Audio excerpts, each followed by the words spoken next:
Well, hey everybody, welcome to episode 196 of the Extra Mile podcast for bar exam takers. This is your host, Jackson Mummy. We have a very jam-packed episode for you today. There is a lot going on. We got the New York bar results last week. That's a big deal. We've got a great interview with a passing New York bar taker, a foreign-trained attorney who had taken the bar 3 times and failed, came to us, and she's going to share with you what she did to pass, and not just pass, I mean, she blew the exam away. So I think you're going to want to stick around for that. Now, I want to welcome all of you. If it's your first time with us, we're really glad to have you with us. If you're a longtime listener or even have listened before, you'll notice that today's episode did not start with the usual music and the lady announcer and all that stuff. There's a reason for it, and I have a confession I have to make. Now, normally what I try to do is record these episodes a little bit in advance, and then I have my assistant, June, who takes care of putting them together, editing them, and putting the what we call the bumpers on. Well, as we get into this exam season, what happens is I like to record closer to the date of actual release so that I can get the latest exam results out to you, which we're doing today with the New York results. So I hold off until sort of the last possible moment when I record, which is a really good working plan, except that this year I forgot that June is on a cruise, a digital free cruise, somewhere out in the middle of somewhere. I don't even know where she's cruising. That's really bad. In any event, she doesn't have access to the device. She can't do any of the editing. So I got up and I went, well, wait a minute. How do I do that? I don't know.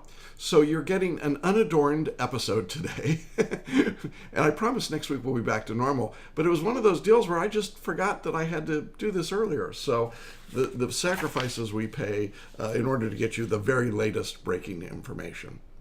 Now, if this is one of your first times with us on the podcast, I promise I'm usually a little more put together than this. But in any event, we're glad to have you with us. And you can get to this episode in one of a couple of different ways. You can go to our website at celebrationbarreview.com/196, that's the episode number 196, and watch the video version of today's episode, including our interview with Adina. And we'd love to have you do that, and all the show notes are right there. If you prefer to listen to the podcast, you can do that on Apple iTunes or on Spotify or iHeartRadio. Easy enough to do that. And if you want to go back to our archives, they are all on our website at celebrationbarreview.com. Click on the button at the top of the page for podcasts. You'll see all of the episodes that we've done, coming up now on almost 200 episodes, along with the show notes and information. So lots of different opportunities for you to consume this content. Now, I wanted to talk about New York bar results today because they've just come out. I had said last week, sort of my spidey sense was they were going to come out during that week, and in fact they did. They came out on April 25th. And I also said last week that I did not expect the results to be good, and that was unfortunately also correct. The results in New York follow the pattern that we saw in Florida. I suspect that they will be the same kind of results in Texas later this week and in California and Georgia later this month. The trend is pretty clear across the country. We are seeing an overall pass rate somewhere in the 25th to 35th percentile in all of these jurisdictions. Now, you might be wondering why that number is down, obviously, and one of the big reasons is the mix of people taking the exam. In New York, there were 3,759 candidates for the exam. That's everybody, first-time takers, repeaters, and everyone else. Now, that's a smaller number of candidates than they had last February. I'll talk about that in a moment. But of those 3,759, 1,421 passed. That was an overall rate of 38%. That's the number you're going to hear people talking about a lot, but it's really not a very accurate number in some respects. But even at 38%, is a big drop. In February 2017, the pass rate for that same group, that cohort, was 44%. But the really big news, in my mind, was that there were 2,349 repeat bar takers. In other words, nearly a 2-to-1 grouping of repeat versus first-time takers. And the pass rate for the repeat bar takers in New York was only 25%. That's a drop from 34% from a year prior. So you can see that the numbers are going down pretty considerably. In addition to that, the other statistic that was important is that there were 1,600 plus foreign trained candidates for the exam. That actually amounted to 43% of all the bar takers. And this is a big reason why we see so many people that are repeaters in the exam, because foreign bar takers are not doing particularly well. The pass rate for all foreign attorneys, first time and repeaters, was only 28%. When we extrapolate that down to the foreign attorney repeat bar taker group, we think that that number was somewhere between 10 and maybe 13 or 14%. So you can see that it is a cohort that is not doing well at all. So what does all that lead us to? Well, you're going to hear some numbers touted in the media saying that the pass rate for first-time takers, all first-time takers, was somewhere between 68 to 70%. Which is true, but it's a very small number of people, and we're talking about ABA accredited first-time takers. That's typically not the biggest group here in February. When we get to all first-time takers, regardless of where they're coming from, that pass rate drops down to 59%, because now we're adding the foreign-educated first-time takers. Again, they had a 42% pass rate. So when we put all of that together, we've got foreign educated overall has a 28% pass rate, all candidates a 38% pass rate, and just repeat bar takers a 25% pass rate. That's a lot of numbers to throw at you at the beginning of the podcast. But the upshot of all of it is that the rates are going down dramatically. Now, you may know that the New York bar exam is part of the uniform bar exam. That's actually made the test a bit easier, and the numbers bumped slightly last year from the previous year, last February, but now they've dropped again. What's causing that drop? Well, I think a couple of things are happening. Remember I said that there were 400 fewer candidates than we had last year. Here's what's really going on. You can sit for the UBE now in a number of jurisdictions, I think it's over 30, and your score can transfer to any other jurisdiction. So frankly, if you had a choice between going to Albany or Buffalo in February to sit for the New York version of the UBE, or going someplace nice and warm like Colorado or New Mexico or South Carolina, I mean, take your pick, you could have done that and had the score transferred back into New York. So what that meant was that a lot of people who used to take the New York exam because they wanted to be New York attorneys are now opting to go somewhere else. Maybe it's New Jersey or DC, but it could be anywhere in the country, literally, that gives the UBE. What that's meant is that we have addition by subtraction. We now have primarily foreign trained attorneys taking the exam. Remember, I told you that the foreign trained attorneys accounted for a very large percentage of the overall candidates in the exam, 43%. Why is that? Well, if you're a foreign trained attorney, you can't sit for the U.S. bar except in limited jurisdictions. New York is one of those. And of the U.S. jurisdictions that allow foreign trained attorneys, New York is probably the easiest, certainly easier than California or Texas. So as a result, what's happening is that foreign trained attorneys are opting to take the New York bar because they don't really have a choice. They can't go to New Mexico or Colorado or South Carolina or Missouri or wherever. And so they have to stay in New York. So the people that could get out of New York got out of New York. And the people that had to stay in New York stayed. And unfortunately, that group is a cohort that has a very low pass rate, 28% overall, 10 to 12% for repeat bar takers. So it is bringing the numbers down pretty significantly. Was the test itself harder than in past years? No, absolutely not. And our UBE results, not only in New York, but in other jurisdictions that have reported the results, are consistently showing that our students did quite well. So we don't think there's anything in the exam itself that was different. We think it's mostly a function of who's taking the exam. Now, what does that mean for July 2018? Well, you'll see the numbers go back up because you'll have far more first-time takers who, as you saw in those numbers or heard in those numbers, had a pass rate that got them closer to 58 or 59%. Now, that's nothing to be happy about or jump up and down about. There used to be a time when the first-time bar pass rate was in the high 70s and low 80s. So clearly things have changed. But when you add more first-time takers in July, those numbers will go up. Does it mean the July test is easier? Again, it does not. It has no impact on that at all. So if you're thinking of taking the July exam because it's an easier test, no, don't do that. And don't stay away from the February test because of the pass rates. It really has nothing to do with the exam. It has to do with who's sitting for the test. So that's what we know right now about New York results. Again, as I said, our students did quite well. I'm going to share with you today, in today's episode, an interview we did with one of those foreign trained repeat bar takers, somebody that beat the odds of that 10 to 14%. And it's a great story. I think you're going to really love it. Before we go into our interview with Adina Suleiman, I do want to let all of you know that we have a special live free webinar coming up this Thursday, May 3rd. The webinar is titled How to Make the Next Bar Exam Your Last Bar Exam. It's a look at the powerful, proven way to pass. And I'm going to take you through the 4 steps that passing bar takers follow. We're going to supplement that with case studies and stories. We've added some new case studies from the February 2018 exams as we've gotten results in so far this year. And it's a great opportunity for you to learn what successful bar takers do.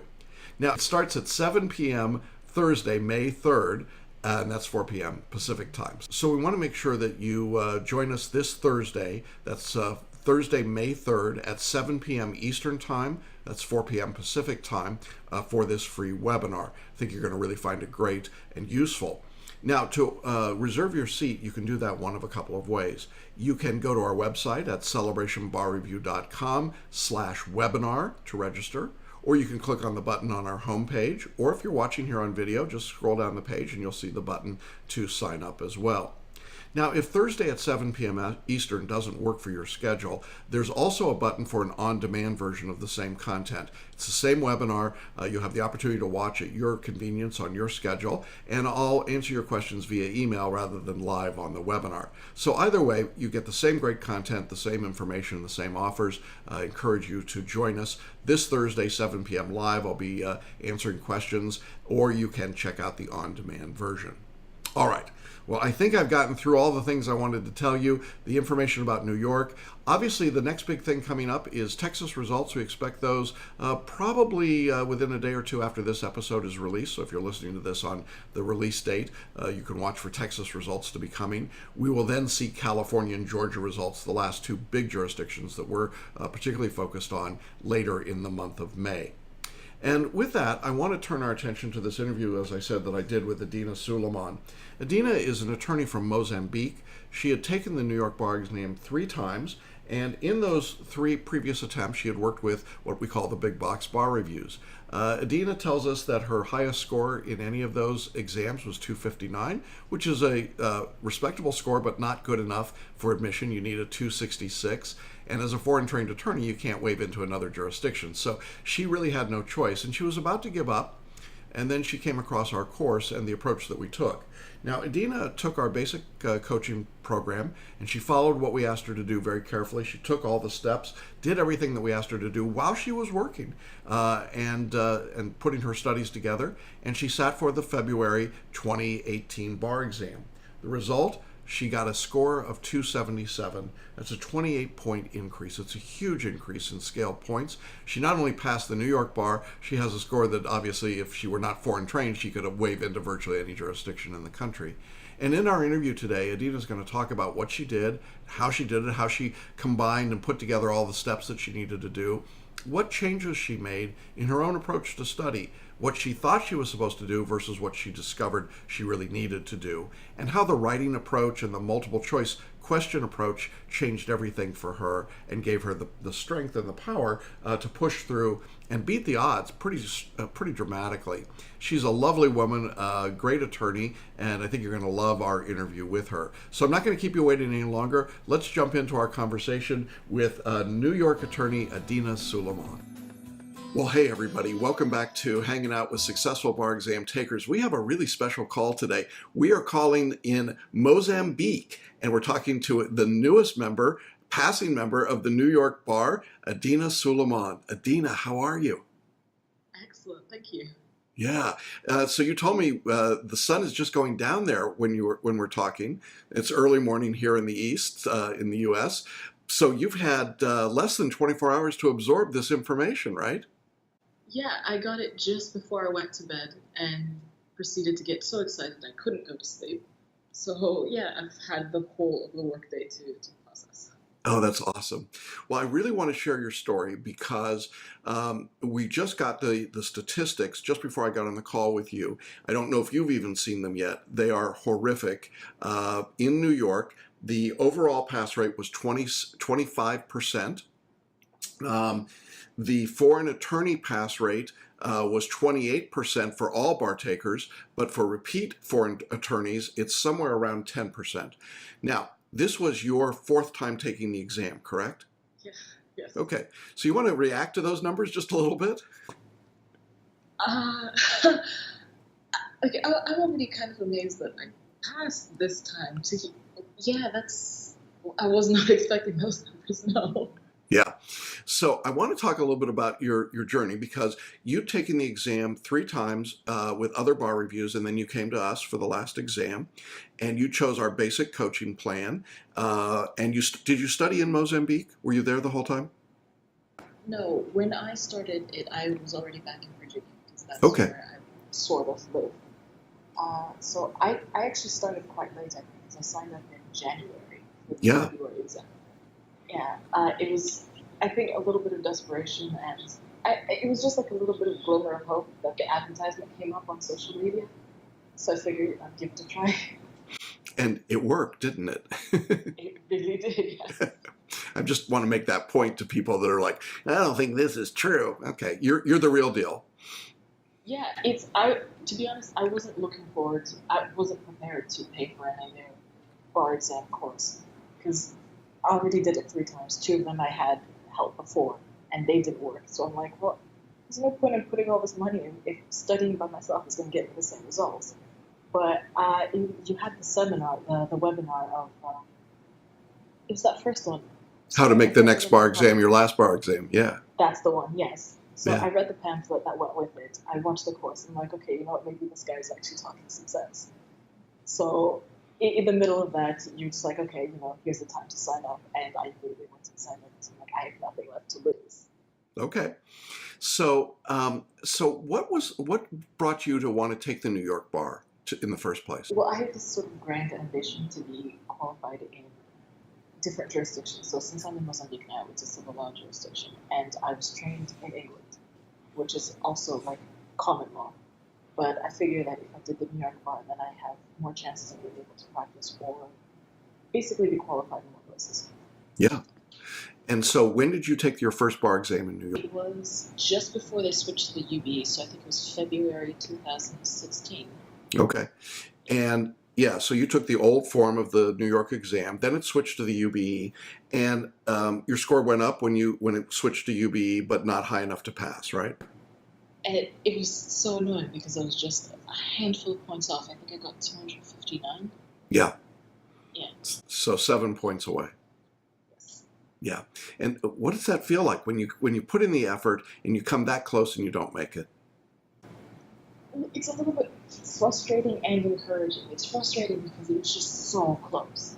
But then it's encouraging because if you could get that close, then maybe the next time you could just do a little bit better. Because it really just needing to do a little bit better. Yeah, yeah. We talked about, not giving up when you're just a point away, right? You're within a point of being able to pass. I think that resonated with you. It's like, okay, I'm pretty close. But at the same time, doing the same thing over and over again wasn't getting you there, was it? It really wasn't. It's the first time I did it, I signed up with one of the bigger bar courses. And I figured that, since they're so well reviewed and cost this much, that clearly this is like they'll give me all the information I need. And yeah, they did have a lot of information, but clearly I didn't know how to use any of it.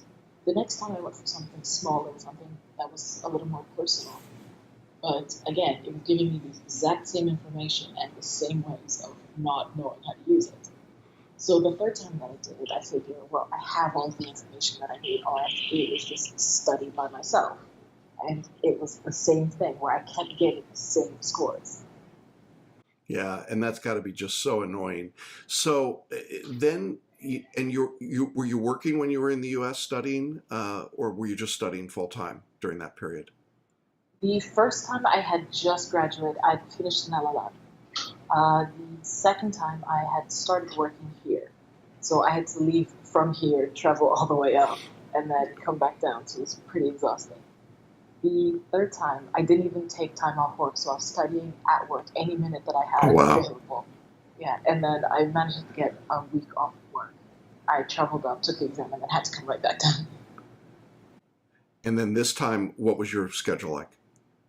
This time, took a little bit of sabbatical from work, so I was off for 3 months. I had more time to just completely focus on the bar because trying to study while doing other things is exhausting. Yeah. Yeah. And I think that's really good advice. If you can get some time to study, particularly if you're starting later in the process. I mean, you had about, what, maybe 7, 8 weeks of study time with us? Is that about right? Something like that, yes. Yeah. And so how many hours a week would you say you were studying during that period? Well, after our first phone call, you suggested a schedule of 3 hours in the morning, take a break for lunch, 3 hours in the afternoon, take a break for dinner, and then 2 to 3 hours at night just reviewing that day. Yeah. So I tried to stick to that as closely as I possibly could. At night, I tended to get a little bit lenient, but I tried very hard to stick to that 3 hours, 3 hours, 2 hours. And that seemed to do it because I wasn't getting like super anxious, which was one of my problems before. I get very, very nervous about it, and everything would fall apart. Okay. This time I approached it a lot more calmer since I had a schedule that seemed it was less daunting. Yeah, I think one of the things that people don't recognize is that if you study, if you call it a bar study hour instead of I'm doing torts, on Wednesday, then it's takes the pressure off. It's not like, oh, I didn't get to torts today. I'm just doing a bar study hour and moving to the next assignment and the next. It gets you out of that mindset of I'm behind all the time, right? That Yes. Yeah, and that can be really debilitating by the time you get to the exam. So yeah, when we talked, knowing where you were in the timing and the schedule, this idea of 3 hours of study in the morning, three in the afternoon, and then maybe a little wrap up in the evening was my idea of how you could get through the material fairly effectively. And of course, you went through the lectures and the reading and the question practice, right? You were doing all of those. I tried to check all of those boxes. Okay, good. Now, what about the writing style? Because this was different than what you had done previously. Yes. Yes, it was. So coming out of law school, I was convinced that essays, it's the area that I dominated. I'm not great in exams, but I'm excellent in essays. Sitting the first time, I realized that, nope, clearly this is a problem. But the second time, I was thinking, IRAC is the way to do it. It's not the way that I was taught in law school since I was studying in England, but, Hmm. it's apparently what you guys do in the States, so I can do this here. Except the second time didn't work either. Third time was pretty bad that I cried the day after I left that exam because I'm like, this did not go well at all, and I don't know what I'm doing wrong. So when you had your lectures about the exam, the essay writing, and it was FLA, I was like, okay, this is different, not weird, just different.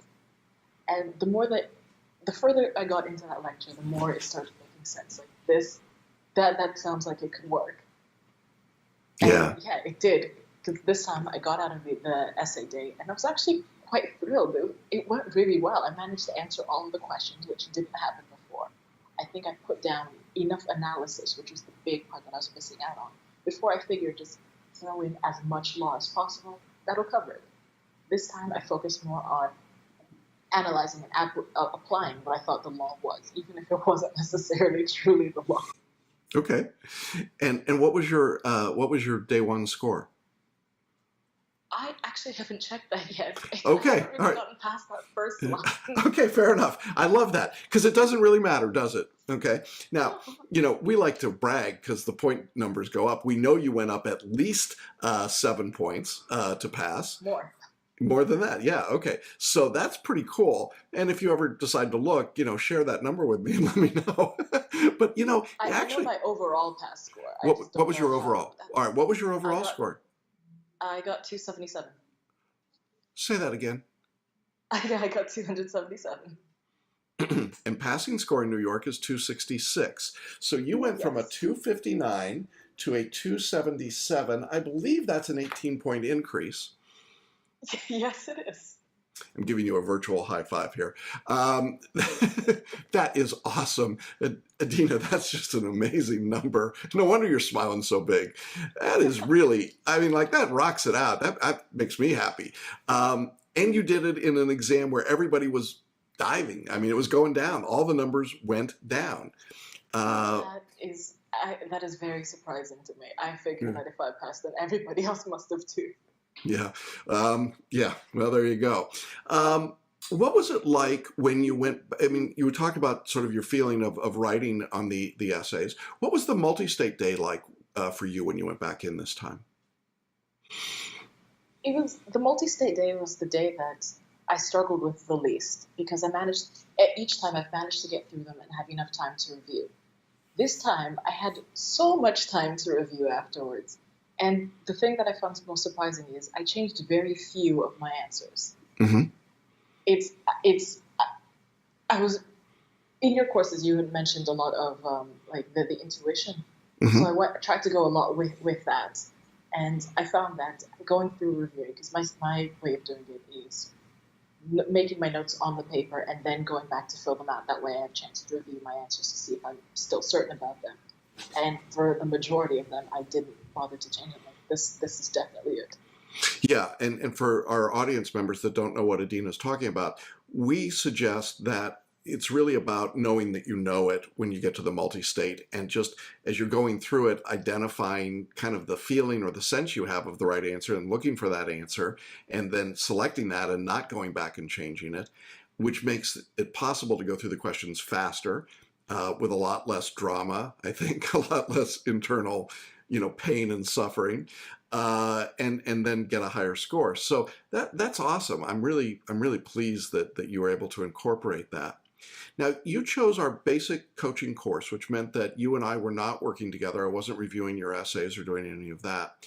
Sometimes people ask me, can you be successful using that level coaching? Obviously you can, but what was that like for you to be in that level course? At first, I wanted to join the more advanced. Well, not it's not Personal coaching. Yeah, personal coaching. yeah. Because I figured that maybe what I need is actually to talk to somebody one-on-one. But I don't know, a part of me figured that, no, I still have, I can do this. I sort of Mm-hmm. wanted to feel that the independence and being able to do it on my own while still following, a set course. But I don't know, I didn't feel so lonely with it because, I mean, there's the Facebook group and there's the weekly calls and there's your Friday seminars. I still felt quite connected while being able to do things on my own and in my own time. So I didn't feel any rush to send an essay off to get graded. I just knew that I trusted myself to work on my own time to do these essays and then read through the answers to make sure that I was hitting the right points.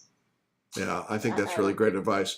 Yeah, I think that's really good advice. Let's talk a little bit about the Facebook group and the group coaching calls, because I know you did participate in some of those. What was that process like?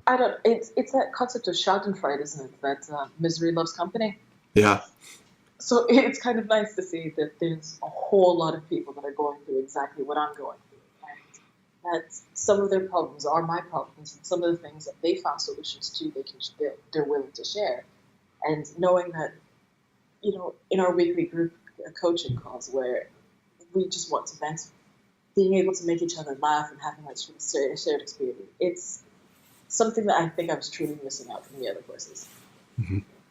Yeah, those weekly calls, which are done, and they're fairly small, like 10 people per call typically, and moderated by one of our staff members, Kelly, I think are one of the highlights. I mean, people comment all the time about how important they are to them. And it was something we started doing mostly because Kelly was like, I really want to talk to our students. I was like, okay, go ahead. and then it's grown and grown and grown. And now there's like waiting lists of people trying to get into those calls.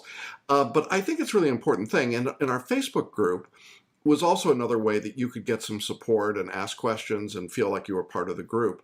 I hope you'll stick around in the group. I know that one of the things we love is having successful students who share their wisdom afterwards, right? To encourage people. Yeah, that'd be awesome. And then, I do a weekly Q&A webinar, and we try to address what's coming up and what's happening and answer questions. So I appreciate the fact that you didn't feel as isolated. I mean, whether you were studying in the U.S. or you were back in Mozambique, I mean, it still feels like being alone a lot in this process. So it's nice to know that there are other people out there going through and doing what you're doing, right? Nobody else in my family does, well, at least in my general family, nobody else does law, so they don't really know the entire process. While they understand what I'm going through, they can't really relate. So some of the things that I'm complaining about doesn't sound like such a big deal to them. Yeah. Where it would be a little bit frustrating to have these conversations where somebody just dismisses something like, "Oh no, that's tiny. You'll get over it." Like, no, No. it's really. Yeah. No. This is big stuff. Yeah. No, I think that's definitely true. So, after the bar exam, did you go back to Virginia, or did you head down to down? I think is right, to Mozambique, or up. I'm not sure which direction. Down. Far down, very far Far down. down. Yeah. Yeah. Way down. Yeah. Okay. So, I was in Virginia for a bit, and then I okay. think about a week and a half later I came down. Okay. So in New York, we don't know when results are going to be released, which always makes it a little weird, right? So I had said last week I had my spidey sense that, the results would come out, but they've always released at midnight Eastern time. And this was weird. This was in the middle of our afternoon, and suddenly it just pops up. I'm like, what? That had to be a little strange, right? It was slightly terrifying because every time I've done it before, I've woken up here to get those results because of the time difference. And it was always kind of disheartening to start the day with the sorry, like unfortunately did not make it. But this time, just after dinner, getting the email like, no, I'm not ready for this. I'm supposed to wake up to this. But then I opened it. I honestly, the rest of the email is a complete blur. I only focused on that first line that says congratulations. I'm like, well, sorry, what do you mean congratulations? You've never said congratulations before. What is this one? I love it, and I just love that it wasn't like you just squeaked by. I mean, that score would get you, and the fact you're a foreign trained attorney makes it a little more complicated. But that score would get you into virtually any UBE jurisdiction in the U.S., which is like 38 jurisdictions. So that's pretty awesome. And there are some other jurisdictions now that are accepting foreign attorneys beyond New York.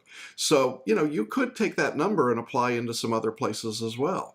So there you go. I mean, you can add to your list of accomplishments and say barred in not just New York, but that's just got to be such an amazing feeling. It's sort of like I can see why you're smiling so much today, right? It's an immense relief. Yeah. What did your family say? Well, before in the weeks before, I figured that this is pretty much my last time because I was convinced that I did the best that I could have possibly done on this test. So if I didn't pass this time, that's it. Not doing this again. So I had this conversation with my parents, and my mom's like, you know what, you talk too much. Just wait and see first. So when I called her and told her, she's like, what did I tell you? What did I tell you? You didn't talk too much. Just be happy. That's great. That's great. Yeah. Well, I interrupted my dad's meeting. He was asking me about if I had submitted certain documents, just normal procedural stuff here. I'm like, oh yeah, by the way, I passed. He's like, wait. Don't let me talk about the other stuff. Let's go on that now. that's great. Well, I'm so proud of you. This is such a great accomplishment. And I mean, one of many accomplishments for you. I mean, your LLM, barred in a couple different countries, now 3. This is really, I mean, you're going to be a force of nature here, and you did it, as I say, at a time when virtually no one else did. I mean, the odds were so heavily stacked against you as a foreign trained attorney repeating the exam that it's really an extraordinary accomplishment. It's not just that you did it against the odds and against what everybody was expecting. And that's just amazing. And we're so proud of you and glad that we could be on the journey with you. What advice would you offer? I know lots of people, before we came on the call today, you said you'd seen a few of these interviews I'd done with other people. There are going to be a lot of people watching this interview, I mean, to be sure. What advice would you have in particular for a foreign trained attorney who's looking at taking the UBE, the New York exam? I know there's a lot of information that you get from other bar review companies, a lot of stuff out there. What would you tell them to think about before they decide what to do? Number one, it's not necessarily something to think about, but something to just remember is that no matter where you've been trained as a lawyer, odds are you've been taught the exact same skills. We all have great analytical skills, and there's a certain type of personality that goes into law. And a lot of us, I hope, are those ones that are aiming to do good. So focusing on that is very encouraging. So finding that sort of encouragement that you need, and Mm-hmm. focusing on that is a great help. Then I suppose, thinking of this as an investment. Yes, it is an expensive process of, as a foreign trained attorney, applying for the bar exam Yeah. is quite pricey, and then traveling and then staying there. All of the costs seem to add up, but not thinking about that right now because it pays off. Yeah. Feels pretty good right now, doesn't it? It really does. Well, that's awesome. Well, thank you so much for sharing your story with us. Thanks for continue. I'm really looking forward to having you in our Facebook group. I know you're going to be an amazing resource for students that are in the course currently. And it's going to be fun to kind of watch and see what you do from here, because I just don't think you're done. You just don't seem like the sort of person who's going to sit back and chill now. So, Yeah, I don't know how to be bored. yeah, good. I love that. I love that. Adina, it's really a pleasure. And we just want to, again, congratulate you. Go enjoy. I know the sun is now beginning to set on first full day of knowing that you're passing New York bar taker. And how cool is that? So thanks for sharing your time with us. Thanks to all of you in the audience for being with us today. I know that you're probably cheering Adina on just like we are. So it's great stuff. Thanks, everybody. We'll be back to you again next time with another interview. Bye-bye for now. Well, that's quite a story, isn't it? Adina is wonderful. We're so excited for her. Great story of what can happen. And if you're a foreign trained attorney sitting for the New York UBE, we hope you'll check out our program as well. If you're even not a foreign trained attorney taking the UBE, we hope you'll check out our program. We've done much, much better than the state averages, which were nothing to write home about, that's for sure. But we know how to help you pass this exam to make it your next bar exam, your last bar exam, which is my not so clever segue to just remind you that our webinar is coming up this Thursday, May 3rd, 7 p.m. Eastern, 4 p.m. Pacific. Make sure you register in advance, claim your free seat, and we'll see you for that webinar on finding out the powerful, proven way to pass. Well, thanks everybody for being with me today. Glad to have you here. Look forward to having my assistant June back next week and to things returning to something like normal. And next week we'll have another interview for you. We'll also hopefully have some results out of Texas, and we'll keep you informed on all things bar exam related as we head on down the extra mile. Thanks everybody for being with us. Take care.